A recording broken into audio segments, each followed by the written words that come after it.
Muchas gracias, Miguel. Muchas gracias, Ileana.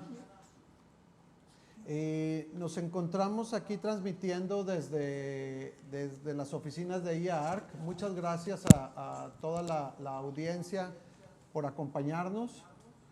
Y como ya lo comentaron antes Ileana y Miguel, vamos a procurar enfrentar un tema que a todos nos atañe.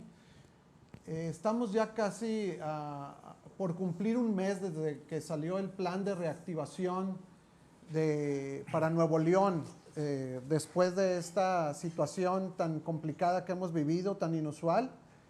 Y la idea es enfocarnos a cómo nos ha afectado a estos elementos que estamos representados aquí, que giramos alrededor de la industria inmobiliaria. Como ustedes pueden ver, el grupo de conversadores que nos encontramos aquí fue seleccionado cuidadosamente, de manera que pudimos incorporar a Jorge representando al sector del desarrollador inmobiliario, quienes finalmente son los que hacen que las cosas sucedan y de alguna manera el resto de los elementos giramos alrededor, ¿no?, de su quehacer. Nos acompaña también Nacho de 4S, quienes constituyen la empresa más especializada en conocimiento de mercado, en análisis de mercado. Y finalmente, si no existiera eso, pues realmente sería muy difícil que existiera el resto de la industria, ¿no? Nos acompaña también Toño Samaniego. Y pues Toño es el que hace que finalmente todos esos planes que los desarrolladores elaboran en Excel y todo ese PowerPoint y métricas que desarrolla también 4S y nosotros mismos como arquitectos, los planos y demás. Toño, ustedes son los que finalmente logran esa cristalización, esa ejecución y que esos sueños se concreten, ¿no? Por mi parte, estamos representando también a todo ese sector, además de los arquitectos y diseñadores e ingenieros, a esa parte que integramos el grupo de consultores que intervienen, ¿no? Porque no solamente hay arquitectos, hay ingenieros, hay gerencias, hay consultores, y así es como constituimos este panel. Y sin más preámbulos, quiero empezar con Toño, haciéndote un par de preguntas por ahí, pero antes, para guiar a la audiencia y que entiendan un poquito nuestra dinámica, les explico que queremos enfocarnos en platicar en lo que ha sido el confinamiento, cómo nos ha afectado esa etapa, platicar también acerca del momento actual que vivimos, esta situación que apenas lleva menos de 15 días desde que pudimos volver a un relativo esquema de trabajo otra vez, y después hablar sobre los panoramas futuros. Vamos a tratar de seguir esa línea. Y entonces, Toño, tú representando al sector de la construcción, que es el que recibe los primeros bloques, estas primeras oleadas de afectaciones por toda esta situación, ¿nos podrías platicar un poquito acerca de los efectos que vivieron en el medio? ¿Cómo sucedió? ¿Cómo los tomaron como constructora? Claro que sí, Alex. Bueno, muchas gracias, Alex, por la palabra. Pues sí, bien, como lo mencionas, Alex, en el tema de las obras detenidas por este fenómeno que pasó, pues para ser exactos, el pasado 7 de abril, todas las obras públicas y privadas de Monterrey, área metropolitana, y entiendo que todo esto se replicó en varios estados del país, por no decir casi todos, se tuvieron que detener, debido principalmente a que pues, la construcción no fue mencionada en el decreto federal como una actividad esencial. Dada esa razón y esas circunstancias, pues fue un paro inmediato. El detener las obras aquí en Monterrey, pues a nosotros como empresa del sector de la construcción, pues nos viene a afectar a partir toda la inercia que traíamos de arranque de año. Digo, como ustedes saben, el sector de la construcción aquí en el estado es uno de los principales promotores de empleo del estado, aporta una cantidad significativa de empleos, y el tener que detener las obras, pues fue muy duro, ¿verdad? Son medidas muy drásticas. Eso es lo que principalmente enfrentamos con ese decreto de detenernos, ¿verdad? Muy bien, Toño, gracias. Nacho, tú que estás tan involucrado con los desarrolladores de Monterrey, ¿cuál fue la situación que se vivió en esos momentos? ¿Cómo lo tomaron? ¿Cuáles fueron las reacciones en cuanto entramos a esta circunstancia? Mira, Alex, yo hay un tema que quisiera, ahorita mencionaste un tema bien importante en donde dices que los primeros en recibir el golpe de la pandemia fue el tema de construcción, y yo te diría que ahí difiero de ti. Yo creo que los primeros que reciben el golpe es el mercado. O sea, lo primero que se contrayó una vez que empezamos con la pandemia fue el mercado, y de ahí vimos cómo otras partes del desarrollo se fueron paralizando hasta llegar al tema de la obra. El mercado empezó a paralizarse días después de que la pandemia llegó a México. De hecho, a partir del 15 de marzo, 12, 13 de marzo, por ahí, el mercado empezó a caerse significativamente. Y hay que también entender en qué posición está el mercado y cuál es lo dramático o qué tanto efecto va a tener esta crisis, porque es el primer punto en donde debemos de saber qué hacer para ver hacia el futuro. Esta crisis, para que sea una idea, muchos la comparan en cuestión de empleos, en cuestión de impacto, en cuestión de porcentaje de decrecimiento que está teniendo México y el mundo. Pues una crisis similar en Estados Unidos está siendo más fuerte que la del 2009, más fuerte que la Gran Depresión, y la expectativa de crecimiento de México en cuestión económica viene más fuerte que lo que decrecimos en 2019. Este año se espera que se crezca 8%, 2009 decrecimos 6%, en 1995 decrecimos aproximadamente, no llegamos ni al 7%, y este año hay algunas instituciones que nos ponen decrecimiento del 9%. Entonces, tenemos un decrecimiento fuerte, las cosas van a ser bien complicadas este año, y eso llevó a que los desarrolladores, obviamente, digamos que el efecto fue diferenciado. ¿Por qué? Porque no es lo mismo ser un desarrollador que te especializas en la parte comercial, en donde tus centros comerciales los cerraron completamente, a un desarrollador que tenía a lo mejor parques industriales, en donde las cosas de cierta forma podían caminar más o menos igual, o un desarrollador que tiene espacios de oficina, o un desarrollador que comercializa vivienda, ¿no? Entonces, los efectos fueron completamente diferenciados. De cualquier forma, sí creo que siempre la pregunta del desarrollador es ¿qué voy a hacer? ¿Y qué se tenía que hacer? Lo que nosotros decimos es que en estas épocas de crisis lo primero que tienes que hacer, y lo hemos dicho, es cuidar tu flujo de efectivo como desarrollador. ¿Por qué? Porque las ventas van a caer. Y las ventas, para que te des una idea, depende del segmento, pero hay segmentos que cayeron 80% ventas, otros 40% o 60%, y los que menos hemos visto están alrededor del 35-40%. Entonces viene una caída importante en ventas, eso viene reflejado en flujos, y obviamente pues tienes que prepararte para esa parte. Este año va a ser bien complicado, el mercado va a estar muy contraído. Sin embargo, más adelante vamos a platicar qué es lo que vemos diferente esta crisis con las otras crisis que vemos, ¿no? Pero el mercado está contraído, vemos una ligera recuperación en estos días, pero te digo, o sea, hay segmentos, por ejemplo, de vivienda vertical en ciertos segmentos en donde se contrajo 80% las ventas marzo, abril y el mes de mayo, ¿no? Gracias, Nacho. Qué interesante que en tu sector sean los primeros, ¿no?, que detectan cómo se está moviendo esto. Y finalmente debemos estar atentos en todo momento a esos indicadores, ¿no? Digo, en esta situación realmente no hubo mucho tiempo para reaccionar, pero pues quiero dejar un poquito más del tema para adelante, de hablar. No todos son malas noticias en esto, claro, ¿no?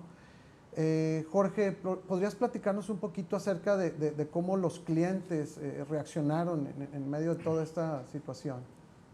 Sí, la verdad es que, o sea, nosotros lo que vimos es que desde el principio, cuando empezó a pasar esto, como dice Nacho, desde el 12 de marzo, que fue el puente, prácticamente los clientes dejaron de ir a las casetas, y un poco más adelante, que fue el paro completo, hasta iba el gobierno y nos cerraba las casetas porque no podíamos estar vendiendo, y prácticamente tuvimos que hacer un cambio completo de la forma en la que vendíamos a irnos a la parte digital. O Ir a la parte de redes sociales, ir a la parte de ver cómo vender como videoconferencia, tener todas las herramientas necesarias para poder seguir vendiendo de esa forma. Concuerdo con Nacho que lo más importante que teníamos que cuidar o que tenemos que cuidar en este momento es el flujo. Y normalmente en un desarrollo el flujo no viene tanto de las ventas, sino viene de lo que estás terminando de entregar. Entonces, por un lado, paras las obras, entonces no puedes terminar producto. Y por otro lado, tienes producto terminado que ya estabas por entregar. A nosotros nos pasó un edificio que prácticamente lo terminamos y no pudimos empezarlo a entregar. Y pues el gobierno terminó cerrando registro y catastro que hace imposible escriturar y cobrar las unidades. Y entonces eso empieza a complicar pues toda la parte de los flujos. Para un desarrollador, pues los créditos siguen corriendo, los intereses se tienen que seguir pagando, los sueldos siguen funcionando. Y entonces tienes que empezar a maniobrar todo el tema de bancos, todo el tema de contratistas, todo el tema de clientes, pues para ver cómo seguir saliendo esto adelante y tratar de seguir atendiendo a los clientes, porque pasó algo muy curioso. Al momento que la gente y que el cliente lo metes a su casa y no tiene nada que hacer, todos los que tenían curiosidad de algún día poder cambiarse de casa, empezaron a buscar y a explorar todo eso. Entonces empezaron a meter a ver pues, las páginas de internet, los proyectos, y la verdad es que aquí pues, los que salían más adelante son los que ya tenían más el tema virtual, recorridos, toda la forma de comunicación. Una estrategia digital avanzada, un equipo capacitado para hacerlo, y si no lo tenías, aquellos que se adaptaron en 15 días, 3 semanas, son los que han estado vendiendo y que de cierta forma han contenido el efecto. Mira, siempre lo vemos y lo hemos platicado, seguramente han visto nuestros análisis, nosotros siempre en el mercado ves como un pedazo de los ofertantes de producto que siempre está en la parte baja de la tabla porque son los que nunca venden o venden muy poco, ¿no? Y generalmente ellos están correlacionados con una mala estructura como modelo de negocio.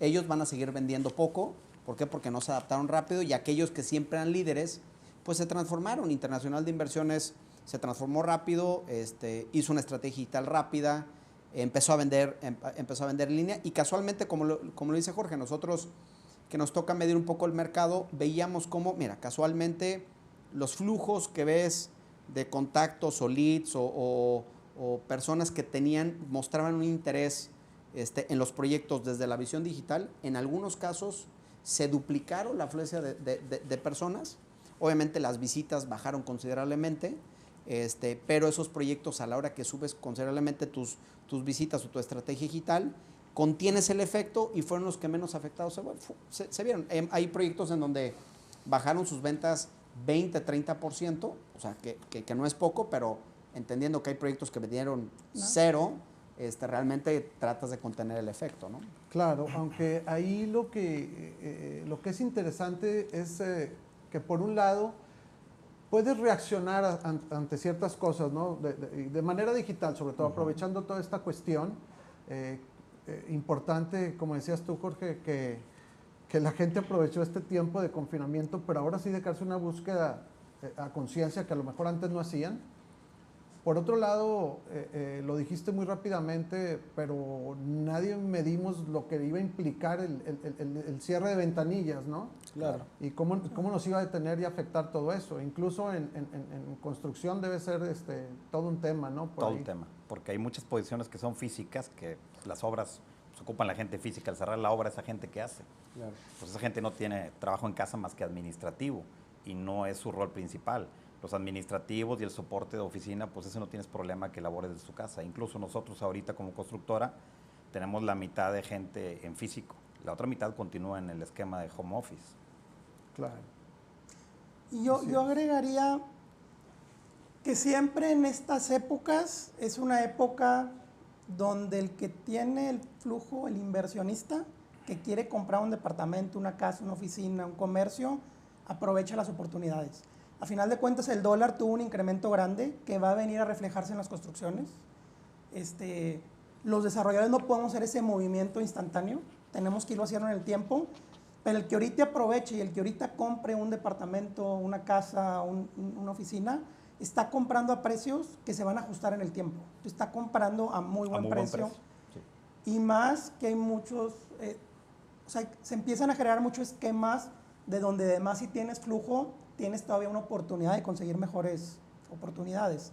Ahorita se convierte en un mercado donde el que quiere realmente invertir, que a lo mejor le dio miedo a la bolsa que está fluctuando mucho, sacó su dinero, o que no sabe qué hacer con él, la parte de bienes raíces es una parte muy segura donde invertir a largo plazo, que va a subir con la plusvalía, que va a tener el efecto del dólar y de la inflación que va a venir a su favor, porque no es un efecto tan rápido en el precio. Es mucho más estable y el mercado inmobiliario se ajusta.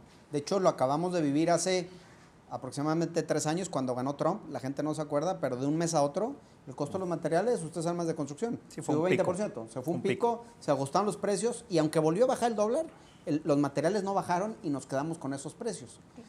Ese es un factor. Yo también quisiera mencionar que, miren, siempre lo digo y es, cada 10 años estadísticamente se dice que las personas se tienen que reinventar.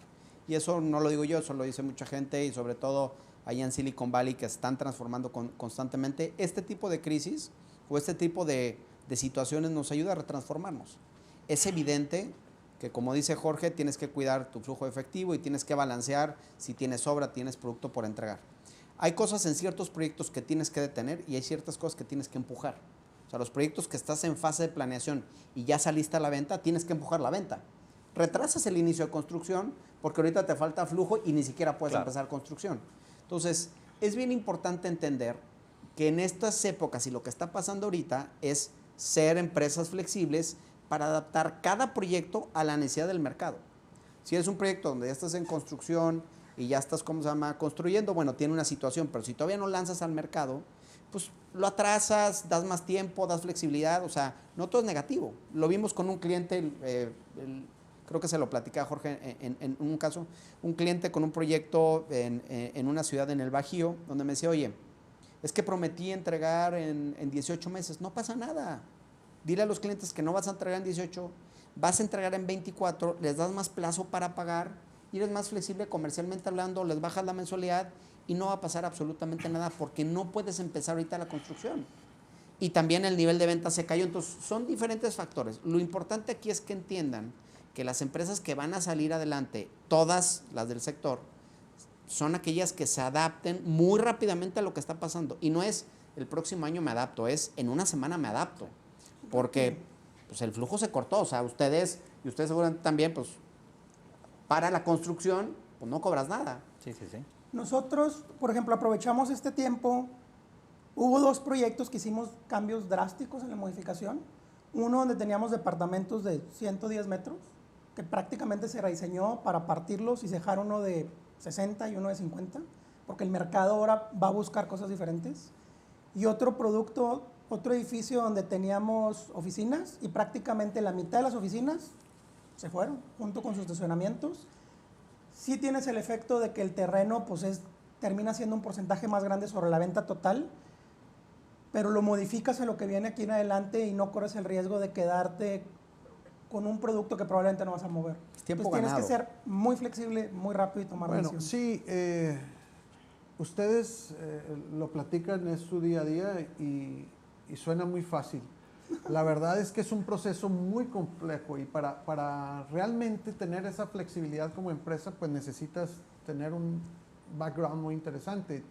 Se lo digo porque como arquitectos, nosotros, nuestra firma que trabaja con desarrolladores, que tiene la oportunidad de trabajar incluso con IDEI, pues estos tiempos, como bien dices, Nacho, son de mucha planeación, ¿no? Pero cuando digo mucha planeación es meterse realmente a analizar el producto que estabas desarrollando, a ver que si puedes avanzar, si vas a postergar la fecha de salida a ventas o de inicio de construcción, pues realmente lo aprovechas como una oportunidad para revisar el producto otra vez, ¿no? Y solamente puedes hacer eso si lo has llevado ordenadamente, si sigues un proceso BIM, si sigues, ya estoy haciendo anuncio, ¿no? Pero a lo que voy es que no es tan sencillo si no sigues un proceso ordenado, ¿no?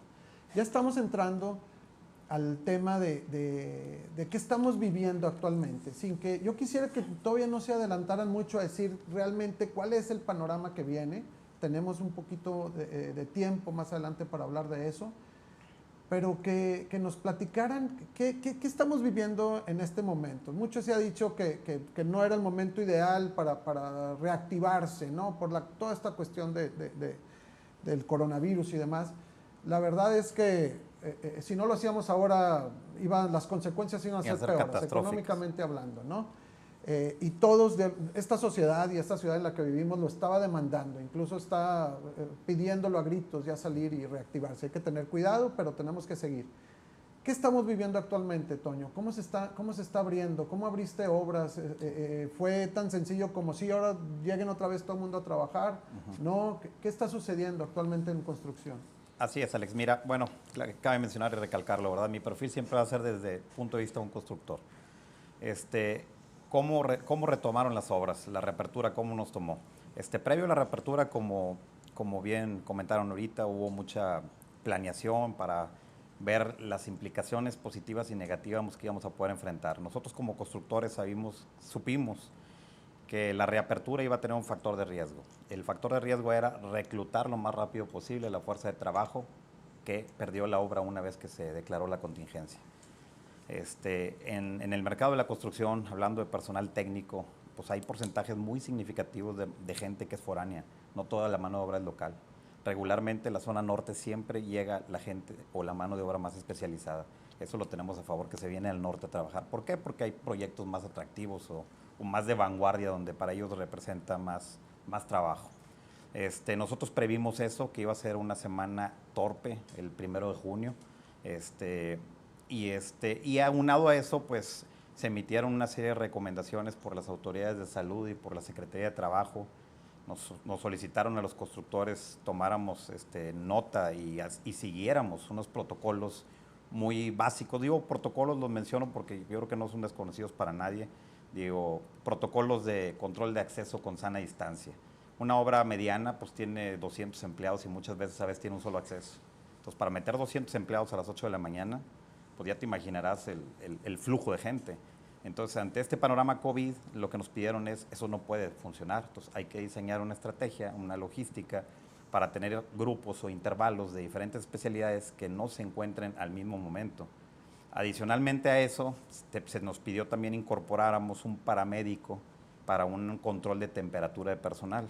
Eso pues no es más que chequeo de temperatura con una pistola a distancia. Si detectas a una persona con temperatura elevada, pues puede ser síntoma de COVID y lo tienes que aislar, ¿verdad? Se aísla esa persona y se va a otro protocolo.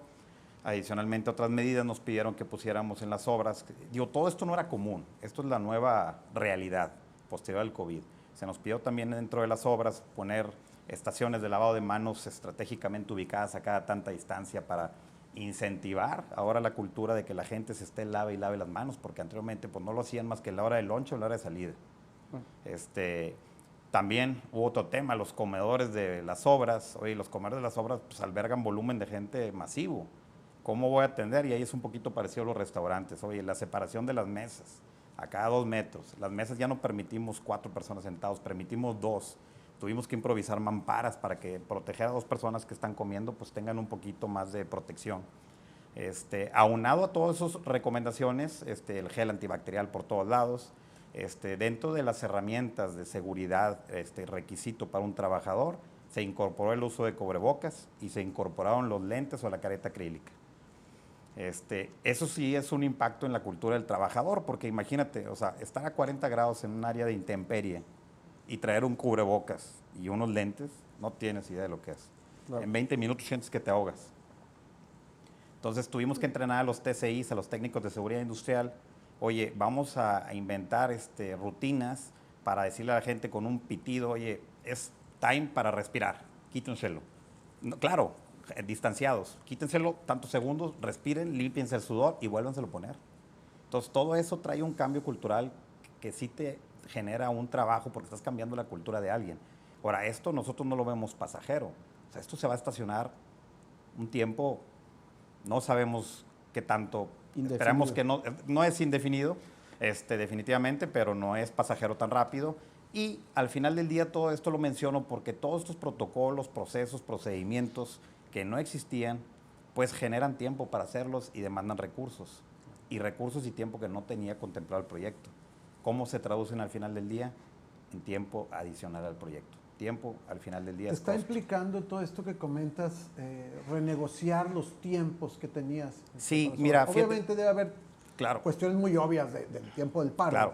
pero todo lo que viene después. Definitivo. La contingencia sanitaria está estipulada en un contrato. Eso es un paro en el que no obtienes condiciones para laborar. Esa, ante los clientes se reconoce la afectación, pero hay una afectación posterior.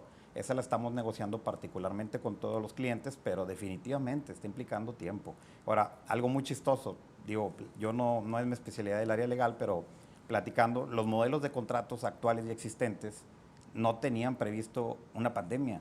O sea, lo más parecido a una pandemia en un contrato es el famoso caso fortuito. Que el caso fortuito pues te habla de que, oye, cayó un huracán, un temblor, una inundación, se paró, no pude trabajar y se reconoce tiempo, pero no costo. Y aquí la pandemia generó tiempo, pero trae gastos implícitos. Qué interesante, fíjate. Ese Entonces es un aspecto que tendremos creemos, a pasar nosotros por estamos analizando también los modelos de contratos para posteriormente, no nada más con clientes, con nuestros proveedores también, para que haya cláusulas posteriores para este tipo de situaciones en las que pues no nos había tocado vivirlas, ¿verdad? Claro, claro. Sí, nosotros en la parte de los contratistas, ya que está ahorita hablando Toño, algo que cuidamos mucho ahorita que arrancamos fue, bueno, un tema que tuvimos que normalmente pues siempre van estimando el avance de obra que va atrasado pues 3, 4 semanas. Claro. Pero al momento de parar obra, pues no pararon lo administrativo. Entonces, todos metieron sus facturas de todo lo que habían avanzado que normalmente no te hubieran cobrado. Y el banco, pues claro que no te administró porque no hubo avance.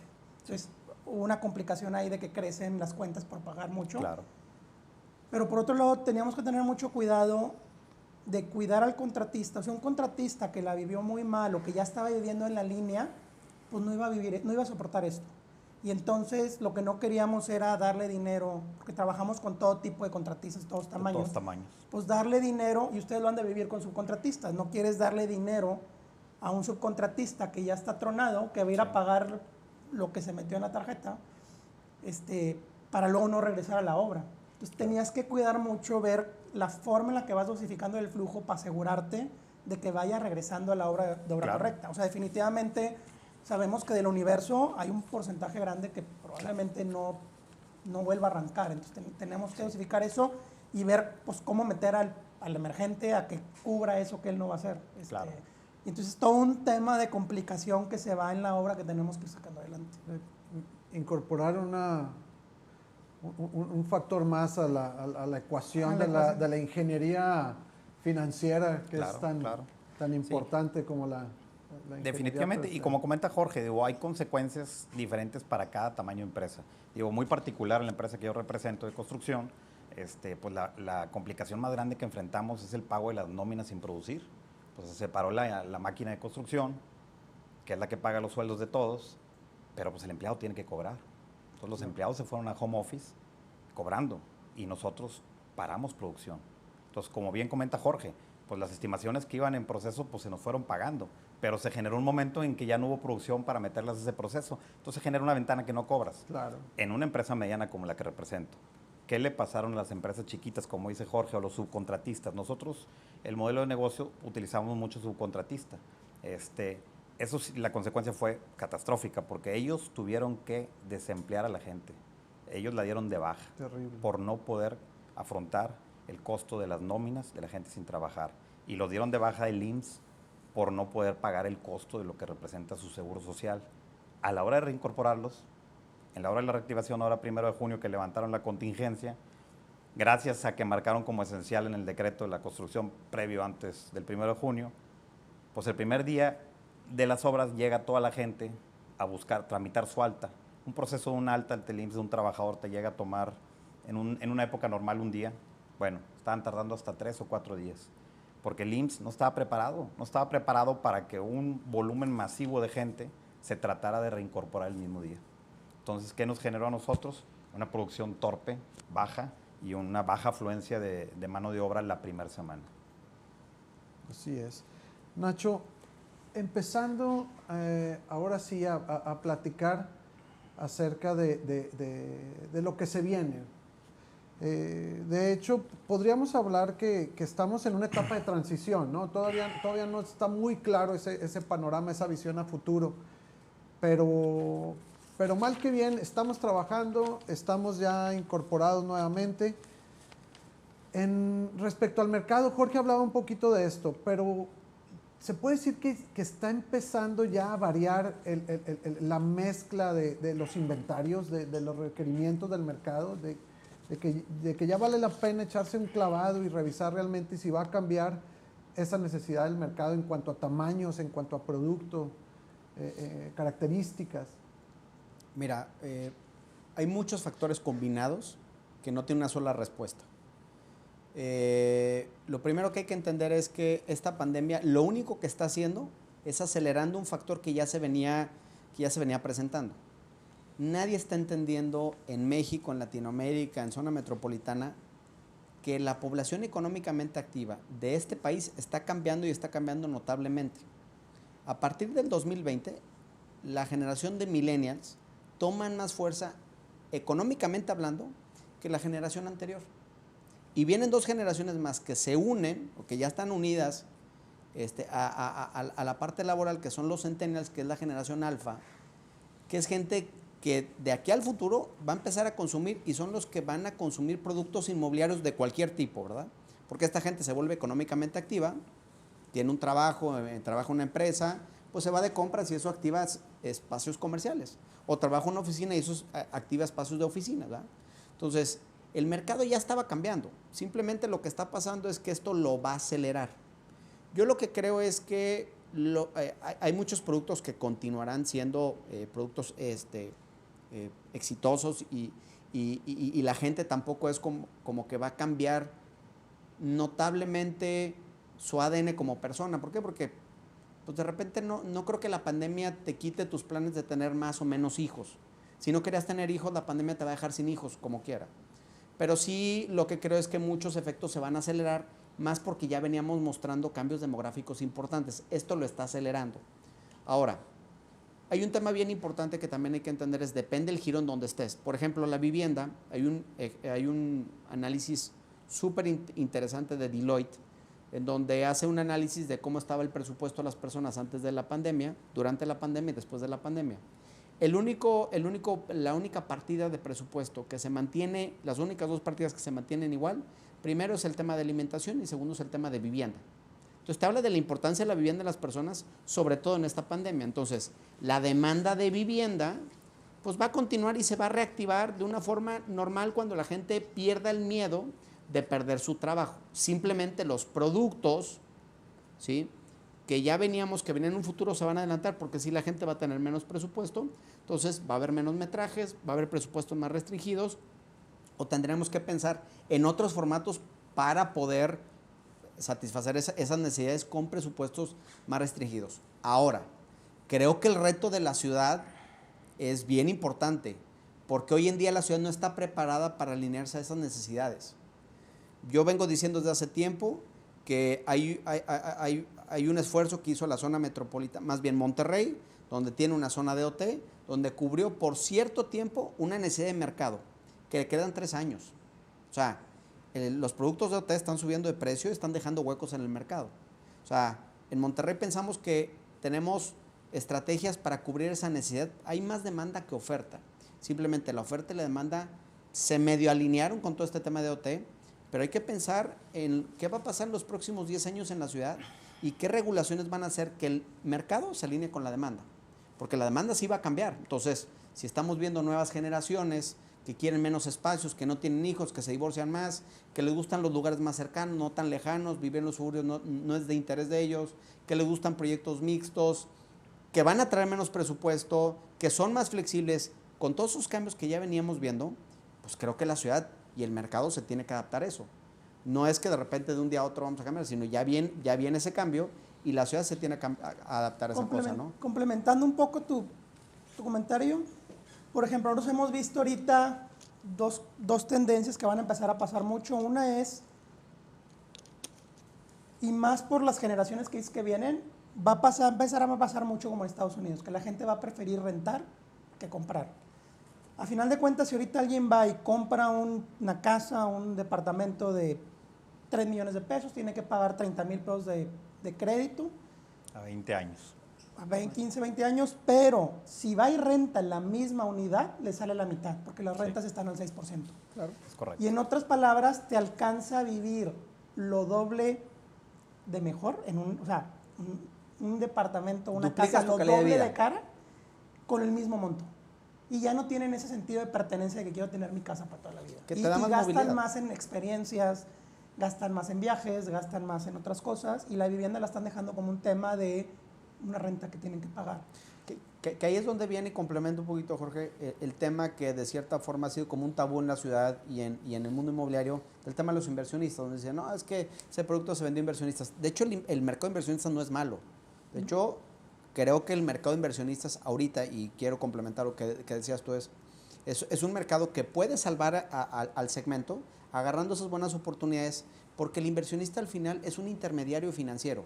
Ojo también, el inversionista tiene que saber qué proyectos debe de seleccionar para que no le den el 3 o 4% de rendimiento, sino aspire a un 7, 8, 9%, Claro. ¿sí? Que donde el producto está alineado a la capacidad de demanda de vivienda, pero que estén alineados. O sea, estas nuevas generaciones no quieren comprar, pero sí hay un mercado de inversionistas que Se va a puede hacer cambiar. esa oferta. O sea, la inversión en el bien raíz va a cambiar de ser un usuario final a ser un inversionista. Claro. Ese va a haber un cambio grande. Y otro que vemos es, ahorita en las oficinas que rentamos, hicimos un estudio a ver cuánta gente tenía en home office, y luego se le preguntó a la gente de home office, pues, cuál es el verdadero, o sea, qué ventaja le han visto en trabajar en casa. Y la verdad es que la mayoría no quiere trabajar en casa, no tiene ni el espacio en su casa, no está ni cómodo, pero el valor que le han visto es el tema de transporte. El tema de que a las 6:30 acabo de trabajar y estoy en mi casa, estoy con mis hijos y aprovecho el tiempo completito de la tarde en vez de llegar a las 8 o 9 de la noche. Y eso les ha dado mucho valor. Y nosotros sí creemos que la gente se va a dar cuenta que sí tiene mucha diferencia vivir en una casa a 1 hora y media de tu trabajo a vivir en un departamento en el centro a 15 minutos de tu trabajo. Claro. O sea, la calidad Claro. de vida Aumenta. puedes exponenciarla con el puro hecho de poder seleccionar la Evitar el vivienda traslado. donde puedes vivir. Claro, pero antes de ir a estos esquemas que igual y para muchos suenan como nuevos esquemas, ¿no? Esta cuestión de rentas y de inversión, si tuviéramos que acotar un corto plazo por lo que resta del año, ¿hacia dónde vamos con esto? O sea, ¿qué reacciones? ¿Qué va a suceder? Tú hablabas hace un momento que incluso ya sobre la marcha están cambiando producto. Pero la verdad es que, en lo que falta para que se acabe este 2020, vienen más acontecimientos, vienen cambios geopolíticos y situaciones que por ahí todos estamos enterados, ¿no? Que se va a modificar el país y demás. ¿Qué está sucediendo ahorita? ¿Cómo están trabajando los desarrolladores para los próximos 6 meses? Yo creo que depende también el segmento que hablemos. O sea, un tema de oficinas es muy diferente. Las oficinas se mueven muy lentos porque son contratos a largo plazo, no es como que ahorita se te van a desocupar.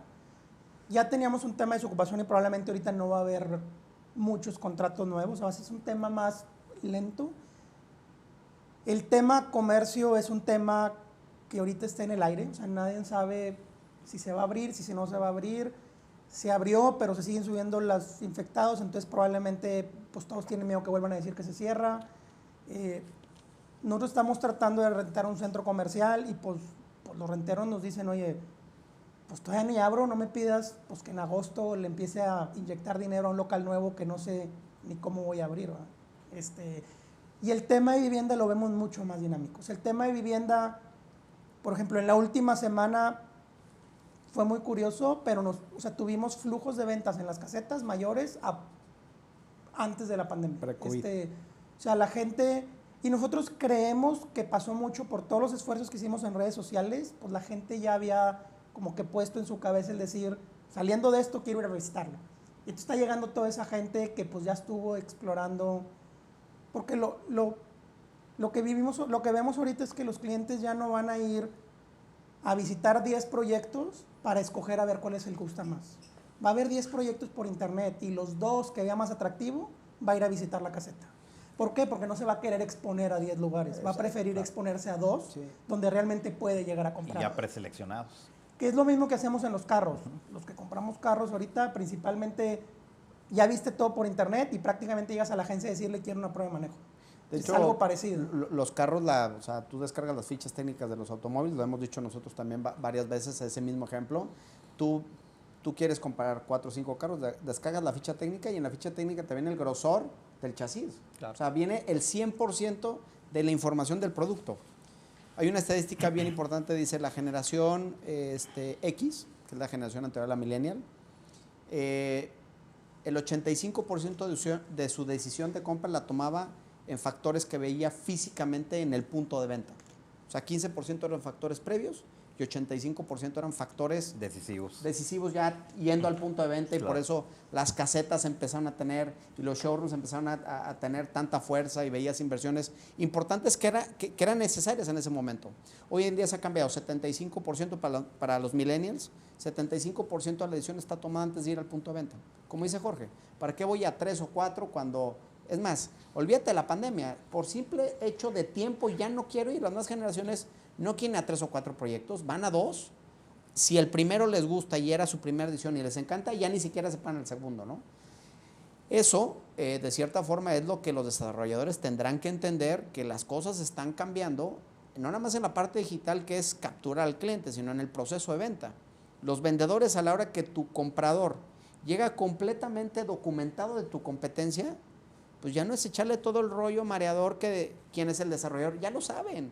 Tienes que darle información técnica que complementa la decisión de compra para que se convenzan por ti, ¿va? Entonces, el mercado está cambiando.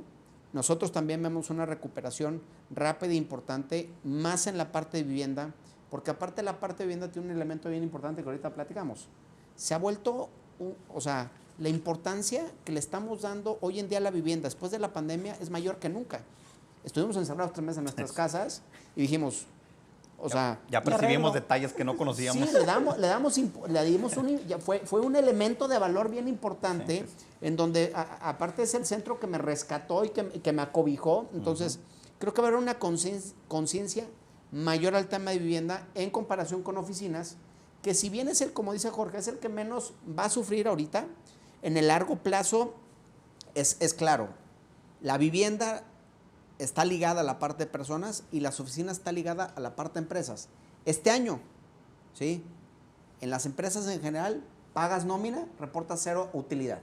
Cuando reportas 0 utilidad, tus planes de expansión se convierten en 0. Entonces, los nuevos metros cuadrados que vamos a ver este año y gran parte del próximo, porque siempre como que viene retrasado el efecto, van a ser prácticamente nulos en la parte de oficinas. Creo que oficinas va a sufrir bastante, se va a tener que retransformar. Creo que, como dice Jorge, para mí va a seguir habiendo el espacio de oficina con algunos cambios en algunas áreas, y yo creo que la parte comercial va a tener un efecto de rebote puntual. Sigo diciendo que la pandemia, no sé ustedes, tendrá que terminar eso. Y queremos sentirnos humanos otra vez. Claro. O sea, todos deseamos eso, volver a la normalidad. Oye, volver a sentirte humano, abrazar a tu mamá, abrazar a tu familia. O sea, llegas a las pocas familiares que ves, no los puedes abrazar. Es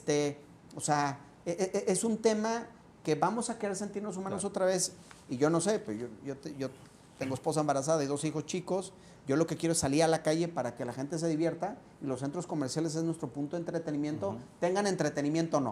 O sea, tengas entretenimiento o no, el centro comercial es el destino, ¿no? Entonces, creo que va a haber un efecto rebote. Claro. Oficina sí creo que va a... La clave será el tiempo para lo comercial. Están comentando, es demasiada información.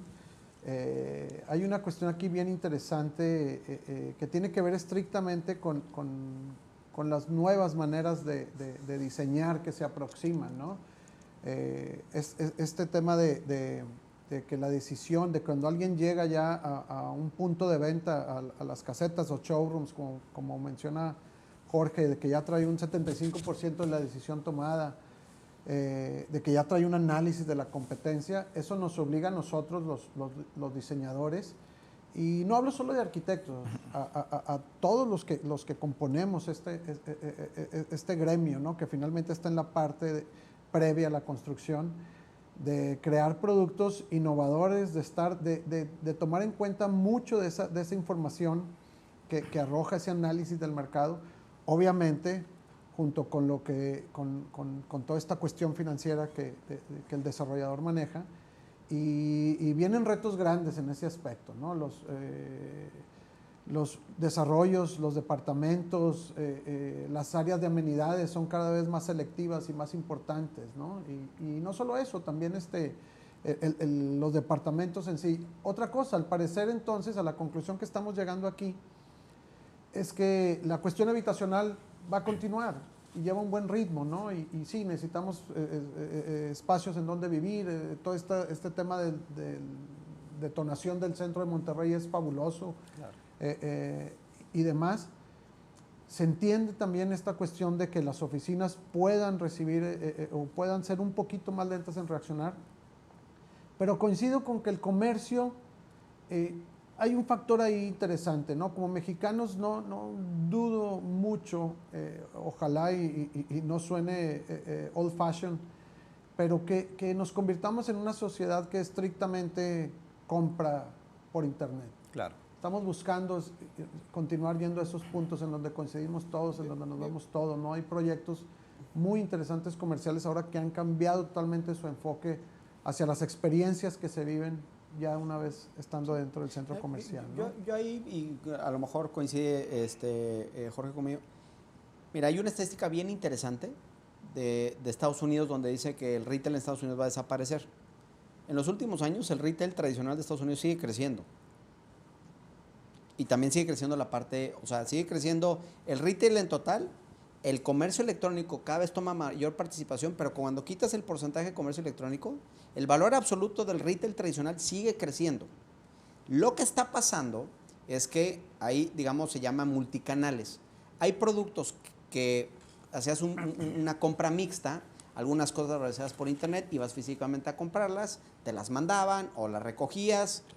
Y había otros productos donde todo lo hacías en la tienda y había otros productos donde 100% la compra era digital. En México lo que estamos aprendiendo pues es un cambio bien sencillo. O sea, el retail no va a desaparecer, va a tomar cada vez más fuerza, simplemente que la mezcla va a cambiar. O sea, hay cosas que jamás vamos a volver a una tienda a comprar. Siempre pongo el mismo ejemplo, comprar pañales. Hoy en día no hace falta que vayas a un club de precios a comprar pañales que no te genera ningún valor. Te lo digo porque yo tengo niños chicos, ¿verdad? Entonces, comprar pañales es un dolor de cabeza. Y ya sabes qué marca. Y no te genera valor. No, o sea, no te genera valor, te quita tiempo. Tienes que ir al Costco, que son 20,000 horas de fila, mucha gente. En un clic, por Amazon, te llegan a la puerta de tu casa. Jamás voy a comprar pañales. Y así muchos productos. O sea, la mezcla va a cambiar. Sin embargo, la mezcla de comercio, más que de experiencias, porque todo el mundo habla de experiencias, hay ciertas cosas, ciertos productos que la gente quiere tener, o sea, el recorrido físico de irle a hacer. También otra cosa, todo el mundo dice que nuestras ciudades mexicanas son muy bonitas, sí son muy bonitas, pero también las partes bonitas están abandonadas, ¿ok? Hablando del centro de Monterrey y el centro de casi todas las ciudades de México, llevamos 15 a 20 años recuperándolas, pero en general en nuestras ciudades les faltan amenidades. Yo siempre digo, ¿por qué los edificios de París no tienen amenidades? Porque París como ciudad tiene demasiadas amenidades. Tienes muchas cosas que hacer. Los centros comerciales de las ciudades mexicanas se vuelven el punto destino de entretenimiento, aunque no tengan entretenimiento. Entonces, los fines de semana, ¿qué hacemos los mexicanos? O vamos al estadio, o van al estadio, yo no voy muy seguido al estadio, o van al estadio, o van al centro comercial. Todos vamos al centro comercial, al restaurante, a pasearnos, porque nuestras ciudades no ofrecen variedad en entretenimiento, claro, variedad en espacios como sí lo tiene Nueva York, como sí lo tiene París, como sí lo tiene estas grandes ciudades europeas llenas de espacios de entretenimiento, cultura, arte, recreación. Aquí estamos muy limitados en esa parte. Entonces, al final acabamos en un centro comercial, que es el modelo americano. O sea, claro, el modelo americano tienes mucho deporte, muchos centros comerciales. Entonces, creo que el comercio, el retail en México va a seguir viviendo y los centros, o sea, simplemente va a haber comercios y nosotros calculamos que el 15% de los espacios que hoy en día están ocupando un espacio físico ya no lo van a necesitar y ese 15% lo ocuparán otros giros. Otros giros, ¿no? Otros claro, giros. Y ahí, Toño, yo no me imagino una industria de la construcción nada más esperando pasivamente a a qué sucede y hacia dónde vamos y qué decisiones se van a tomar acá arriba, ¿no? Me imagino, en Monterrey es por tradición constructor y están siempre atentos a lo que viene, incluso se anticipan a muchas cosas. ¿Ustedes qué planes, qué prevén, qué alicientes esperan por parte de las autoridades incluso para que todo esto suceda? Bueno, digo, desde el punto de vista del constructor es más sencillo esa pregunta, digo, pues los únicos estimulantes que esperamos o aliciantes, como bien dices, el gobierno, pues antes y después de la pandemia siguen siendo lo mismo. Nosotros como constructores siempre lo que pedimos o sugerimos a las autoridades es que hagan una simplificación o una reingeniería en los procedimientos y trámites para las licencias de construcción. ¿Por qué? Porque eso genera un ambiente donde los desarrolladores como Jorge pues hacen que sean más ágiles sus proyectos o se lancen un estado de ánimo que lancen más apertura de proyectos y ahí es donde nosotros pues entramos o tenemos un margen de posibilidad de participación. Es lo que nosotros siempre hemos dicho, digo, habiendo por parte de las autoridades una reingeniería de trámites para que sean objetivamente más ágiles, habrá condiciones para que los inmobiliarios puedan detonar sus proyectos y eso es la fuente de trabajo de nosotros. Yo coincido contigo, yo creo que la regulación te ayuda a ti, sí, como constructor, le ayuda al desarrollador y el mercado lo que está pidiendo. Sí. O sea, creo que una de las claves importantes para reactivar el mercado lo más rápido posible en el mediano plazo, claro, ¿sí? Para darle, digamos que recuperar en el mediano plazo lo que este año se recupera, porque ahorita inicias construcción y más o menos sigues con lo que habías dejado, ¿no? Pero claro, pensando en el mediano plazo, yo sí creo que la regulación es el factor más importante que le va a dar un empujón importante al tema de desarrollo, ¿no? Así es. Ahora, tenemos que empezar a concluir ahí, Jorge, toda esta cuestión de la regulación. Sí, y yo creo que la parte de la regulación, un tema es el tema de los permisos. Creo que ahí se ha estado trabajando en el Estado y en los municipios en una figura de BRT que fuera un verificador responsable del trámite que le pudiera dar celeridad. Pero yo creo que más que eso es el tema de los lineamientos. O sea, Monterrey se quedó con unos lineamientos que no se han actualizado y las densidades habitacionales, no significa por densidad construir más, sino el número de unidades habitacionales que puedes poner dentro de una parte, se quedó muy baja. Y entonces eso genera que, por ejemplo, cuando quieras hacer departamentos, tienes que hacer departamentos muy grandes, principalmente en algunas zonas de Monterrey. Y por ende, de mayor precio. Sí, y el problema es que te sales de mercado. Entonces no puedes hacer los departamentos porque te sales de mercado y terminas pues, yéndote a hacer comercio y oficinas, que es lo que te puede dejar hacer el lineamiento. Entonces sí creo que es importante que venga un cambio grande, drástico en tema de densidad y verticalización dentro de la ciudad, porque eso va a ayudar también a acelerar todo esto que necesitamos y además es lo que el mercado está buscando. O sea, el mercado cada vez está buscando más vivir cerca de la ciudad, mejor calidad de vida, cerca de los parques grandes que existen como Fundidora, claro.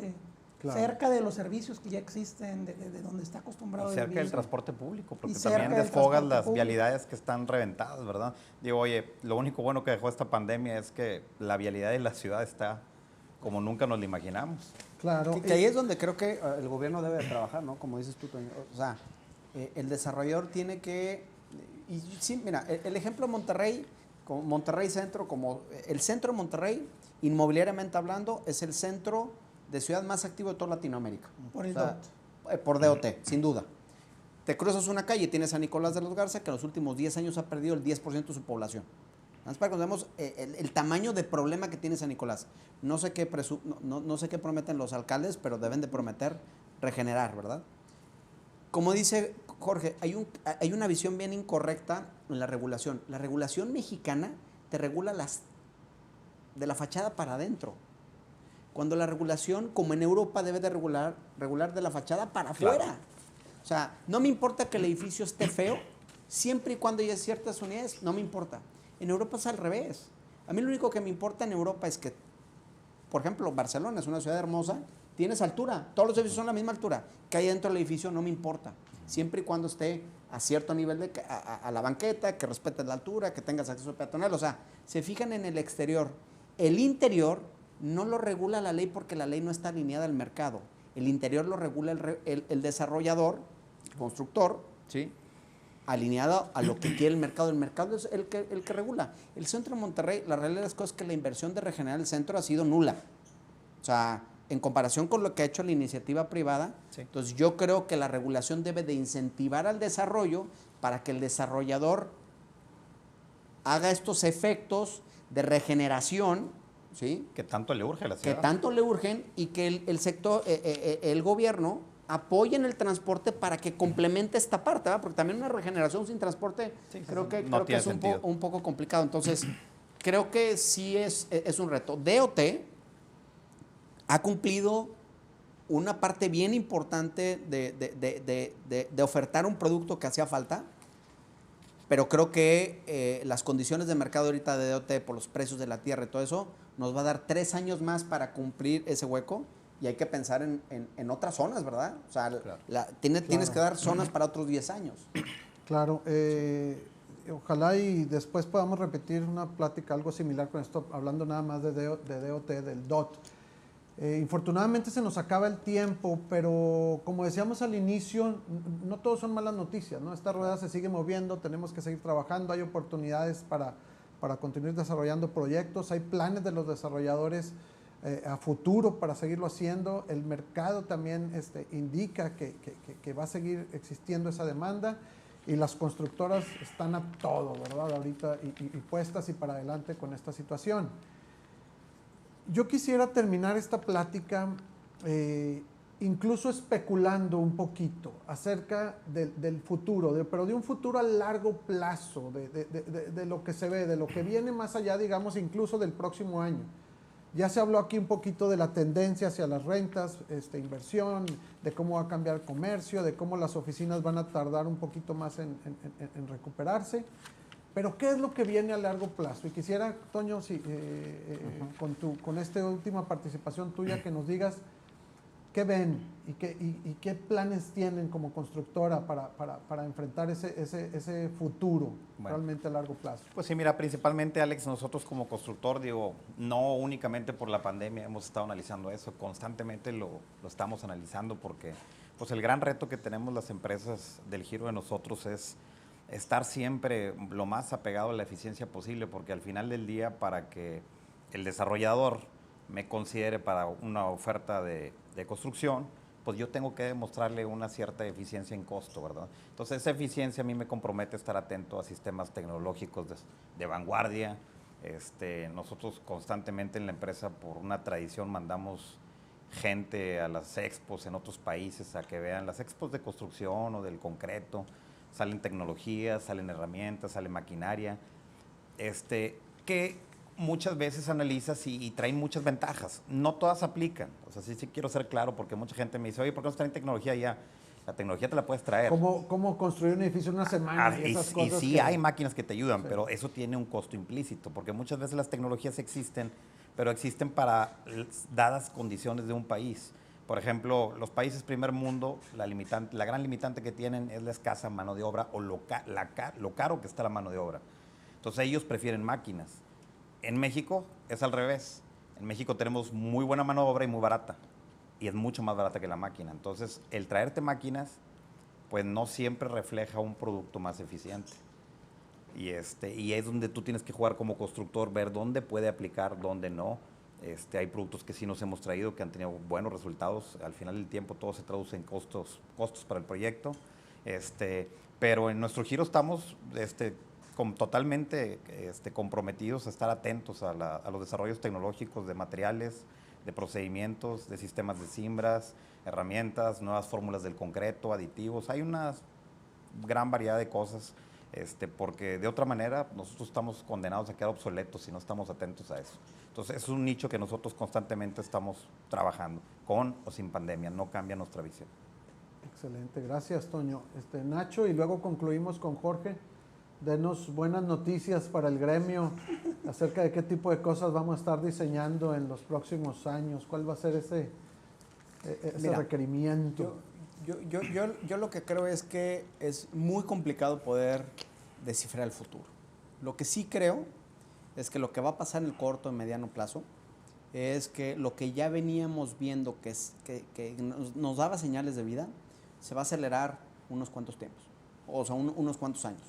Hay dos grandes cambios. El primero es entender que tenemos que estar atentos al mercado. O sea, más que poder definir cuál es el producto que voy a ver en 3 o 5 años, es saber que hoy más que nunca tengo que saber qué está pasando con el mercado, qué es lo que quiere, medirlo, informarme.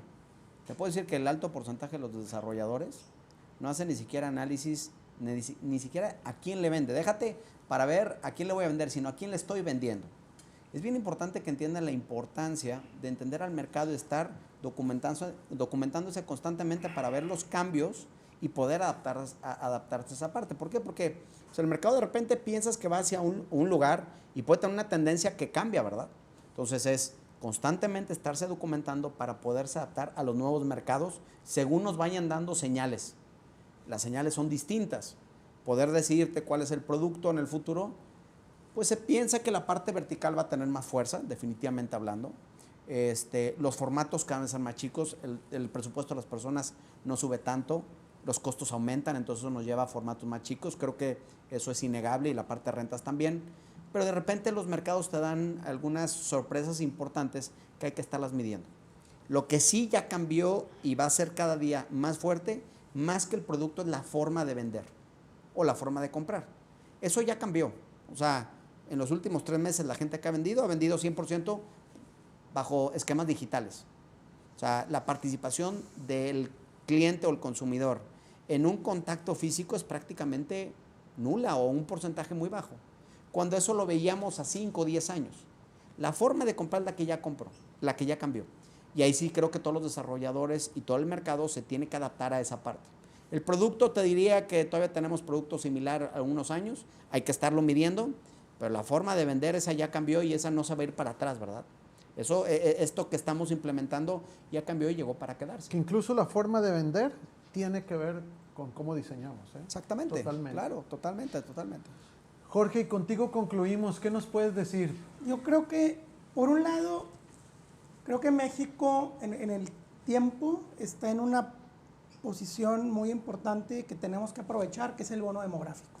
Es el bono demográfico que tenemos y toda la gente que va a entrar a la parte productiva va a ser, y tenemos que aprovecharlo, que México tenga un buen crecimiento y que tenga un buen futuro. Y va a ser aquí, va a sonar como venta, pero yo creo que la visión que tenemos nosotros en IDEI va muy alineada con lo que siempre hemos hecho y lo que se va a tener que haciendo, que es crear proyectos inmobiliarios únicos y vanguardistas que mejoren la calidad de vida de la gente. Entonces, siempre tienes que estar pensando en adaptarte al cliente, adaptar lo que quiere el mercado, porque necesitas ver cómo va a tener él mejor una calidad de vida y tienes que hacer cosas únicas y vanguardistas para poder seguir saliendo adelante. Porque si no te adaptas y si no vas cambiando, vas a quedarte estancado y no vas a seguir con todo esto que viene caminando. Muchísimas gracias, Totalmente. Jorge, Toño, Nacho, por acompañarnos. Gracias. Y por nuestra parte es todo. Y les agradecemos su atención al evento. Entonces nos despedimos. Gracias. Gracias. Gracias.